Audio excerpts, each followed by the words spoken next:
શોધ્યા કરું પણ હું તને પામ્યા કરું તું લઈને આવે લાગણીનો મેળો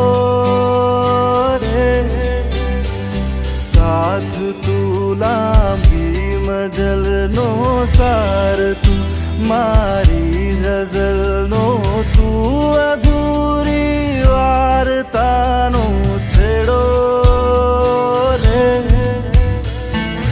મીઠડી આ સજા છે